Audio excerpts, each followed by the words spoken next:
un évangile. En ces temps-là, Jésus, seul avec Pierre, errait sur la rive du lac, près de Génézareth. À l'heure où le brûlant soleil de midi plane, quand ils virent, devant une pauvre cabane, la veuve d'un pêcheur, en long voile de deuil, qui s'était tristement assis sur le seuil, retenant dans ses yeux la larme qui l'émouille, pour bercer son enfant et filer sa quenouille. Non loin d'elle, caché par des figuiers touffus, le maître et son ami voyaient sans être vus. Soudain, un de ces vieux dont le tombeau s'apprête, un mendiant, portant un vase sur sa tête, vint à passer et dit à celle qui filait: « Femme, je dois porter ce vase plein de lait chez un homme logé dans le prochain village. Mais tu le vois, je suis faible et brisé par l'âge. Les maisons sont encore à plus de 1000 pas, et je sens bien que, seul, je n'accomplirai pas ce travail, que l'on doit me payer une obole. »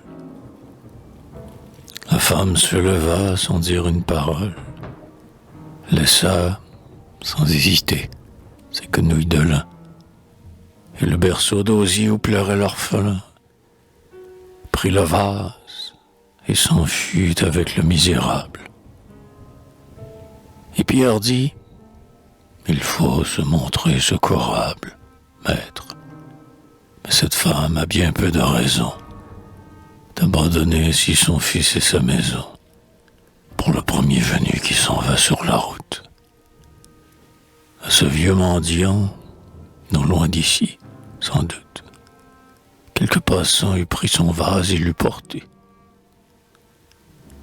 Mais Jésus répondit à Pierre: « En vérité, quand un pauvre a pitié d'un autre pauvre, mon Père veille sur sa demeure et veut qu'elle prospère. Cette femme a bien fait de partir sans surseoir. » Quand il eut dit ces mots, le Seigneur vint s'asseoir sur le vieux banc de bois devant la pauvre hutte. Ses divines mains, pendant 1 minute, il fila le quenouille et berça le petit. Puis se levant, il fit signe à Pierre et partit. Et quand elle revint à son logis, la veuve, à qui de sa bonté Dieu donnait cette preuve, trouva sans deviner jamais par quel ami sa quenouille filée et son fils endormi.